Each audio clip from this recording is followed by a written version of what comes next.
हाँ बिल्कुल जारी है बा, में टूटल कहाँ बा।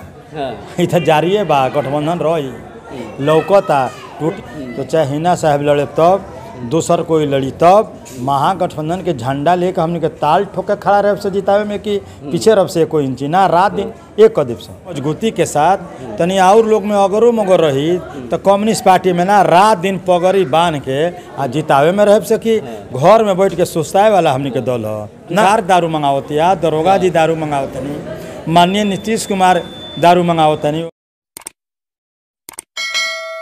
हमारे साथ माले के नेता और कदावर भीष्म पितामह सिवान जिले के माले के नेता कहे जाने वाले अमरनाथ यादव मौजूद हैं। आइए इनसे बात करते हैं।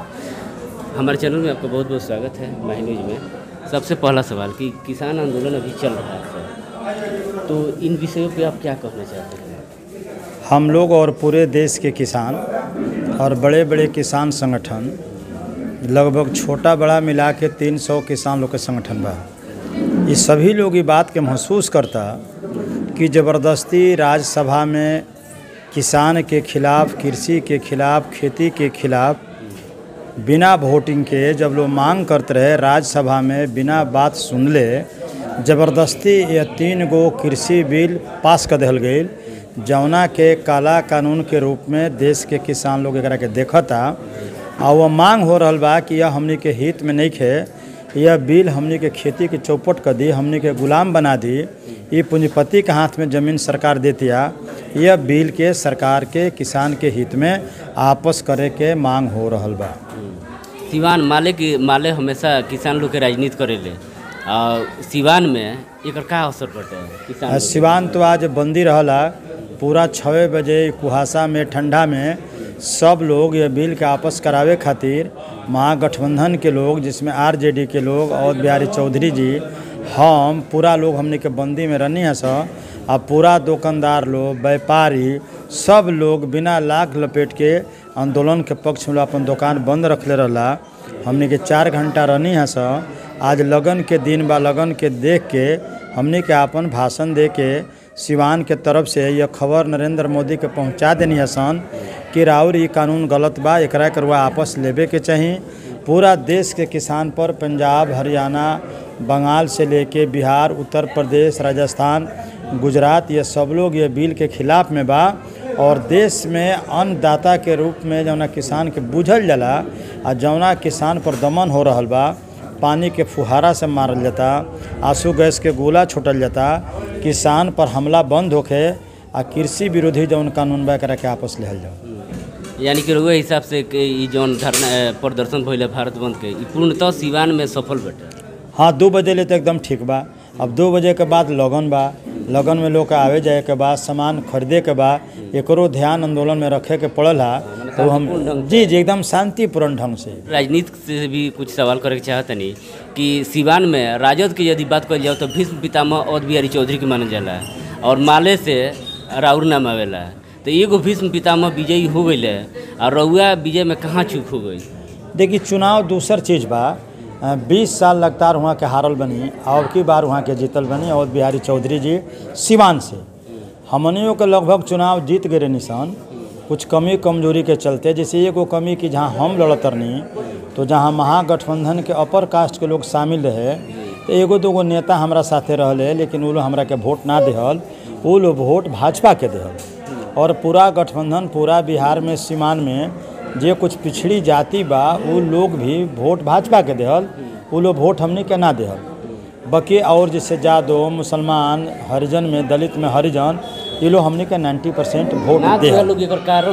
एकर कारण जांच हिंदू वाला अगर हेवी भई रही तो सबसे बड़ियार हिंदू तो जादवे बड़, जादव के बाद दूसर बिरादरी बा ना। जैसे पिछड़ी जाति के रउआ कहतनी पिछड़ी जाति एकरा हिंदुत्व के रंग में रंग चुकल बाटे, वो रंग ना रहे वो सचेत रूप से गलत प्रचार करके मंदिर मस्जिद के नाम लेके हिंदू मुसलमान के नाम लेके कुछ दलित पिछड़ी जाति को लोग बहकावल और एमे वो लोग सफल रहल, ऐसे वो लोग के जीत भइल, हमार हार भइल। एनडीए में तो जब फूट रहे अजय सिंह जौन वर्तमान सांसद पति बड़े वो विरोध में रहल है, का एकर फायदा भी ना मिल ना उनका से 2 गो वोट ना कटल, अपर कास्ट के 5 गो वोट ना कटल, राजपूत बिरादरी के भूंयार से ब्राह्मण से 200 वोट ना कटल। अगर 10,000 वोट भोला बाबू के गईल तो टोटल वोट पिछड़ा और गरीब के रहे। 34 अगर वोट शैलेंद्र यादव गईल वो गरीब के वोट रहे। 4,000 लगभग लाइची डोम के आयल वो टोटल वोट गरीब के रहे। ऐसे वो लहर यहाँ ना रहे, गुमराह कल गई, थोड़ा सा गुमराह में वो लोग सफलता हासिल कर लेहल, ये हमने का महसूस करते नहीं जी कि सिवान में हमेशा रहुआ लोकसभा चुनाव में प्रत्याशी रहल बनी, पार्टी बनावे रहुआ के ये बार अब की बार 2024 में क्या हुई? वो तो समय जब आई भविष्यवाणी ठीको होला, भविष्यवाणी खराबो होला। फिर लड़े की इच्छा बाटे अगला बेर? ना इच्छा पर निर्भर ना करी, ये पार्टी तय करी। अगर हमारी इच्छा करता कि हम गोरिया कठी लड़ी, अगर हमारा इच्छा चले के रही तो यही पार्टी में काहे रहती, गरीब के पार्टी में काहे रहती, जिंदगी भर ओकरे सेवा काहे करती, इतना ईमानदारी है का जरूरत रहे। हम लोग खाने 5 को पार्टी बदल के हमरो कोचे को चलित, यह पार्टी तय करी, महागठबंधन तय करी कि सिवान के लोकसभा सीट पर, बिहार के लोकसभा सीट पर कितना माले लड़ी, कितना आरजेडी लड़ी, कितना कांग्रेस लड़ी, वो जब समय आई तो महागठबंधन तय करी। तो ये भी कयास उठा था हिना साहब राज्यसभा जा सकतनी, चाहे रउआ जा सकतनी, चाहे विधान परिषद के भी। हमने के बारे में तो स्पष्ट हो जाए कि हमने के पार्टी एक विरोध करेगी। हमने के चुनाव ना लड़ी सकरा कि हमने के चोर दरवाजा के रुपया कमाए ला विभाग में से अपर हाउस के चुनाव हमने के पार्टी ना लड़ी ले। अब हिना साहब के बारे में हमने नहीं जानत वहाँ के जाए बाकी ना जाए, हम अपना पार्टी के नीति बारे में जानते नहीं कि हमने के पार्टी एक विरोध करे ले। कई राज्य में खत्म हो गई कि हमने को में चुनाव ना लड़ी ले सा, हमने को में भागीदारी ना कर ले। पिछला बार तो मैंने बहुत पहले से संघर्ष माले से राजद से होता ही लटे, विचारधारा तो एके रहला लेकिन संघर्ष भी भइल बटे। अब की पारी जौन गठबंधन भइल बटे ओकर असर दिखल है, जीत में परिवर्तित भइल है। का गठबंधन के आगे जारी नहीं रखल जा सकता? हाँ बिल्कुल जारी है बा, में टूटल कहाँ बा? हाँ। इधर जारी है बा, गठबंधन रही लौकता टूटी तब न पूछाई। और संघर्ष तो गलत और सही के हमेशा होत रहेला। हमने के देश के इतना झगड़ा होता फिर बातचीत होता, बातचीत हुए रहल बा, पाकिस्तान से होता, चीन से भी होता, नेपाल से भी होता, तो वो बड़ विषय नहीं है। जैसन परिस्थिति बनी ओकर पक्ष विपक्ष। मान लीजिए महागठबंधन से हिना साहब प्रत्याशी होता नहीं तो का पार्टी के लोग एजा के माले के जो बटे स्थानीय का विरोध ना कर लो? तो सिवान के बात नहीं है, महागठबंधन जो निर्णय ली जौन के परिप्रेक्ष्य में कहीं बिहार के कोनो सीट पर जेगा पार्टी महागठबंधन फैसला करी तो चाहे हिना साहब लड़े तब, दूसर कोई लड़ी तब, महागठबंधन के झंडा लेकर हमने के ताल ठोके खड़ा रहे से जितावे में कि पीछे रब से कोई इंची ना, रात दिन एक कदम से, ओमें कोई शंका संदेह ना। यानी हिना साहब भी अगर आवत नहीं, अगर पार्टी तय कर देता और वो पार्टी स्वीकार कर लेता है तो पूरा मजबूती के साथ हिने साहब काहे पूछत नहीं, काहे कि राजद में विश्वसनीय नेत्री बनी है। महागठबंधन के तरफ से जेकरा के तय कर जाई, चाहे हिना साहब के तय कर जाई, और बिहारी चौधरी के तय कर जाई, अमर यादव के तय कर जाई, वह पूरा मजबूती के साथ तनी और लोग में अगरो मगर रही तो कम्युनिस्ट पार्टी में ना रात दिन पगड़ी बांध के आ जितावे में रह सकी। घर में बैठ के सुस्ताए वाला हमने के दल है। हमार घर रघुनाथपुर विधानसभा में हसनपुरा के लगे अरंडा एगो बा, अरंडा नवादा बोलल जाए, जौन पेट्रोल पंप बा मुसलमान बिरादरी के। हमारा गांव का नाम है कबीलपुरा। हम चुनाव लड़त तनी दरौली में जाके, लेकिन हमारे घर हो गए रघुनाथपुर विधानसभा में। क्षेत्र के बारे में बढ़िया जानकारी बटे दरौली के, तो दरौली का सिवाने भर में जानकारी बा।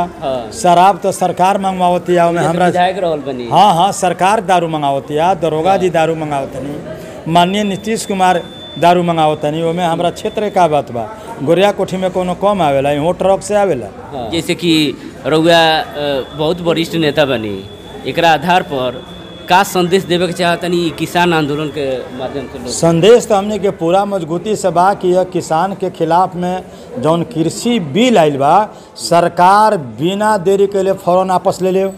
किसान पर से झूठा मुकदमा वापस ले आओ, दमन पर फौरन रोक लगावल जाओ, आ किसान के मांग मान ले जाओ।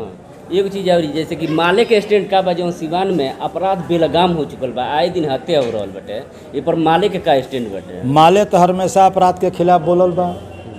इस सुशासन के राज बा, राम राज के मुख्यमंत्री बनी, ओकरा खिलाफ आंदोलन चलता महागठबंधन के तरफ से कि अब का हो रहा बा। चुनाव के बाद सिवान में लगभग दर्जनों बरखाइल और हत्या हो गई। यह राम राज के मुखिया जवाब देश कि अब भी कौन राज है। अब तो लालू का राज नहीं खे, लालू जी के सरकार नहीं खे, आरजेडी के सरकार नहीं खे, अब तो डबल इंजन के सरकार बा।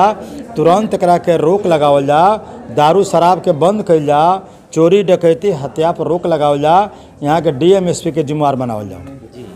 बहुत बहुत धन्यवाद। तो यहाँ के रही है अमरनाथ यादव जी, यहाँ के बहुत सब बेबाकी से सब सवाल के जवाब दनी है।